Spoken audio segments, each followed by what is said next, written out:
Welcome back guys, we're back again with another WordPress tutorial, and this time we're going to be going over custom servers, how you can set your custom server for your WordPress or your PBN private blog site. So now just to explain a little bit further, to change your name server to a custom name server might be because you bought your domain and you want to start hosting it. Now this will point your domain to the actual hosting service, so when people search you they'll get pointed to the right direction where you're actually hosting your domain. We're going to be showing two ways here. One's going to be a private name server where we've got to swap the name servers over and also the IP, and then also your normal WordPress name server where you've just got to change over the two name servers. So with that, let's get into it.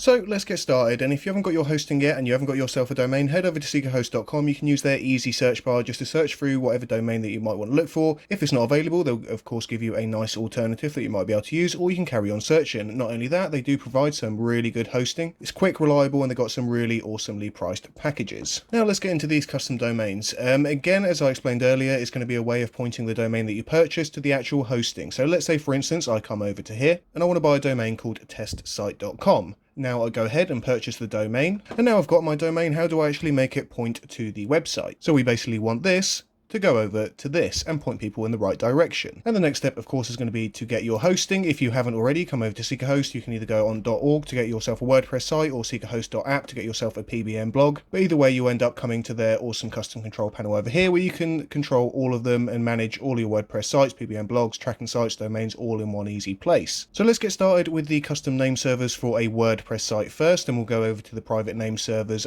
shortly afterwards. So let's go to our WordPress site. Now we're going to be using the site that I've already got up rather than doing the new one, and we're going to go to the action button here. Of course, once you have created your WordPress site, you're going to get a similar page here which is going to give you your name server 1 and 2. For a WordPress site, this is all you're going to need to actually be able to connect, and it's simply a case of copying and paste them over. So now that we've got our name servers 1 and 2 that we've got to copy and paste over, let's head over to our domain where we've actually been hosting, or we bought our domain, and then we can go over to manage name servers. Obviously your one might not look exactly like this if you're not using SeekaHost. Again, I do recommend coming over to SeekaHost if you haven't already. However, you're going to be looking for the manage domain, or in particularly the manage name servers. Let's just go to manage domain first, and then when we click on that, we're going to find the option of name servers right here. Now just for a WordPress site, these are the only two that we're going to need to change over. So let's just click on there, and you're going to see that you will probably have started on the use default name servers if you've just started your WordPress. However, we want to come down one and use custom name servers. Now all it's a case of is copying name server 1 exactly as it is, heading over to your domain and then changing it over. Same with your second name server, just come over, copy that over, and then we're going to paste it in the second line, which is the name server 2. Of course mine are the same because it's already been hosted,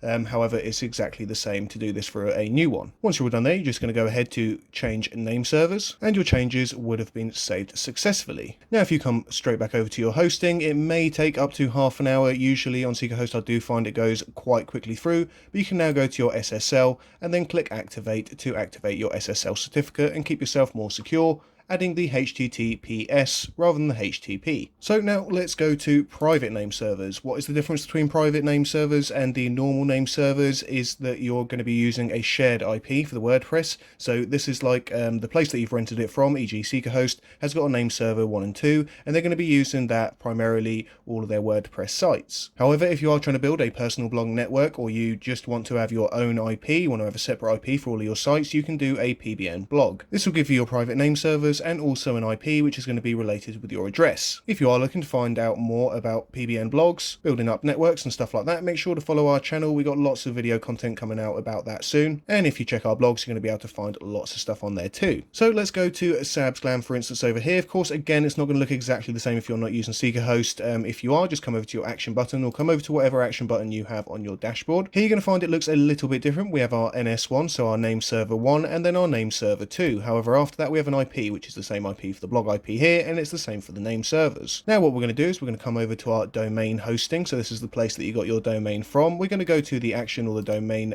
manage domain button, and before we go to name servers, we want to come down to private name servers first. Now what we want to do is register the name server 1 with the IP and the name server 2 with the IP. What we're going to do is come over to where we got our hosting from. We're going to copy this IP over here, so our blog IP. At the top where it says name server, we're going to put NS1 for name server 1, and of course it's already auto-filled the rest of your site. If yours doesn't have that, just fill it in as so NS1 and then the rest of your site. And then underneath, we're going to copy that specific IP. Once you've done, just go ahead and save changes. I won't click the button myself because I've already done this. And once you've done that, it'll say save changes and it'll give you another blank box. Now we need to copy the same thing over, but this time we're going to be putting NS2 for Nameserver 2, and then we're going to be putting the same IP in. Once you've done that, just hit save. And once that is all saved, we're actually going to want to go back to our name servers like we did for the first custom name server. Now, much like we did in the first part, we're going to come over and we're going to copy our name server 1 and 2, and this is going to be without the IP, so this is just going to be ns1.sabsglam.com. We're going to go down to use custom name servers as so. I already have mine typed in, but you're basically going to copy and paste it. So whatever your one is from your hosting site, you're going to copy and paste it in there. So ns1sabsglam.com,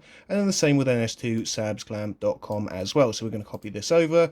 We're going to come to our hosting for our PBN blog this time, of course, and then we're going to be pasting it into there. Once that all's done, just go ahead and change name servers. Once you've done that, you can simply head up to your SSL certificate and you're now going to be able to activate it because your name servers have been propagated. If it doesn't happen straight away, don't worry, it can take up to about half an hour to do, so don't worry too much and don't over press the button. If you do keep pressing it, it's going to get blocked and you might have to wait up to 7 days to install it again. So if it doesn't do it in the first click, just wait half an hour, maybe even an hour, click it again, and then it'll come on again. As long as you have your name servers propagated, so that means that you've done your private name servers first in this case because it's a private blog, and then your name servers afterwards, you're going to be fine to activate your SSL certificate. And as easy as that, you've changed your name servers over and you can now continue hosting your site on the new hosting with your domain pointing to the right direction. So thanks for watching, guys. Make sure to leave a like and sub to the channel if you haven't already, and of course if you are looking for hosting, check out SeekaHost. As you saw there, not only did we have the free SSL certificate for all the sites, but you get good value for money. They start as little as 95p per blog, and if you're building quite a large network, it goes down even further. It will go down to 75p per blog. So come over to SeekaHost, check it out and get yourself online. So thanks again for watching, and we'll catch you on the next WordPress tutorial. Bye bye.